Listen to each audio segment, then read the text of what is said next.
শাওয়াল মাস নিঃসন্দেহে গুরুত্বপূর্ণ একটি মাস। এই মাসে আমাদের যে প্রক্রিয়ায় রোজাগুলো রাখা দরকার এই বিষয়ে আমরা আলোচনা করেছি, কিন্তু আজকের আলোচ্য বিষয়ে আমরা রেখেছি যে রাস্তা পারাপারের আদব। এই বিষয়টি এই জন্য নিয়ে আসা হয়েছে, আমরা দেখেছি আমাদের ঈদে রাস্তায় নানা ধরনের দুর্ঘটনা হয়েছে এবং এতে করে আমাদের অনেক ভাই বোনের জীবন হারাতে হয়েছে। সব মিলিয়ে ইসলামের দৃষ্টিভঙ্গি কিভাবে রাস্তা পারাপারের আদব সম্পর্কে কোরআন সুন্নাহয় বক্তব্য এসছে। বিসমিল্লাহির রহমানির রহিম। ইয়াকা না'বুদু ওয়া ইয়াকা নাস্তাঈন।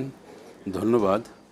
রাস্তায় চলাচল, রাস্তা পারাপার বা এই রাস্তার উপরে বেশ কিছু ইসলামের দিক নির্দেশনা রয়েছে। ইসলাম হচ্ছে একটি পরিপূর্ণ জীবন ব্যবস্থা।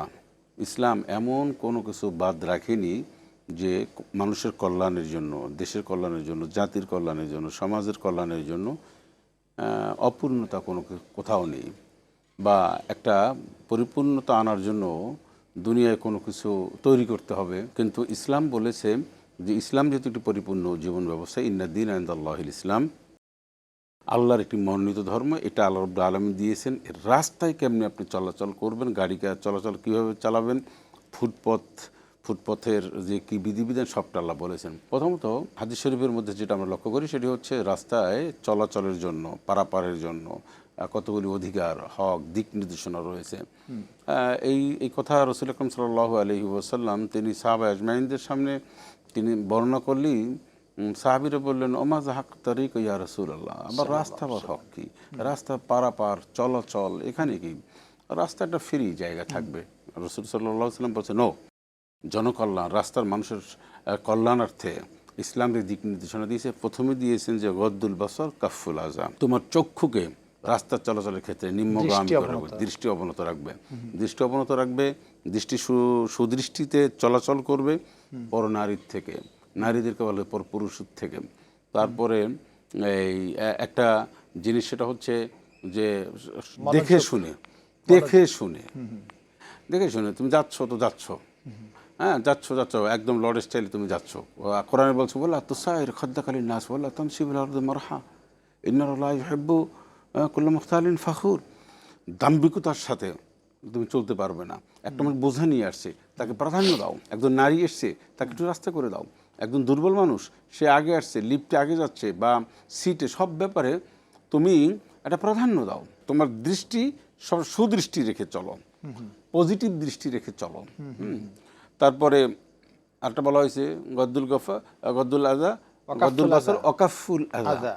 এই ওয়াকাফুল আযা এটা এখানে কষ্ট, মানুষের কষ্টদায়ক কোনো জিনিস যদি পাও সেটাকে তুমি সরিয়ে ফেলো। এই নিজে কলাটা খেয়ে ছোলাটা রেখে দেয়, একটা বেলের ভাঙ্গা যদি দেখো, সই দেখো রাস্তায়, হ্যাঁ এগুলি করা যাবে না। আমরা অনেক সময় টিস্যু মিশু যা আছে একদম যত্রতত্র ফেলি। এটা না, পরিষ্কার পরিচ্ছন্নতা ইমানের অঙ্গ, আর তাহুর ছাত্রুল ইমান, এটা মাথায় রাখতে হবে। এই শহর, দেশ, গ্রাম, রাস্তা পরিষ্কার পরিচ্ছন্ন রাখা কিন্তু আসলে মূলত আমাদেরই দায়িত্ব নাগরিক হিসাবে। একজন সুনাগরিকের এইটাই হচ্ছে কাজ। আমরা নিজেরা কষ্টদায়ক বস্তু তো সরাই না, কষ্টদায়ক বস্তু আরও সেখানে রেখে দিই, মানুষের ক্ষতিসাধন হওয়ার সম্ভাবনা থাকে, এটা ঠিক না। আর একটা হচ্ছে ওয়াকাফুল আযা হচ্ছে মানুষকে কষ্টদায়ক বস্তু, যেমন মানুষকে কষ্ট দিও না, মানুষ কষ্ট পায় এমন সব কাজ করো না। মানুষের কষ্ট থেকে তুমি মুক্তির জন্য, মানুষের কষ্ট লাঘবে তুমি কাজ করবে। অর্থাৎ একজন মানুষ একটা বোঝা উঠাতে পারে না, দিলে তুমি তুলে দিলে। একজন মানুষ পথ সে চেনে না, তুমি তাকে পথটা বলে দিলে, জিজ্ঞেস করলো যে কারণ বাজার আরটিভির অফিসটা কোথায়, এখন তুমি সুন্দর করে বলে দিলে। অনেক মানুষ আছে যে বলে দেয় সোজা যাবেন, সোজা ডানে গিয়ে বামে, বামে গিয়ে একটু ডানে গিয়ে এবার বামে, এরকম একটা পথ বলে দেয়। আবার এই পথগুলি ভুল বলে অনেকে, অনেক মানুষ জানে না কিন্তু এটা বলে দেয়, ওই সামনে যান, ওই পিছনে, এরকম না।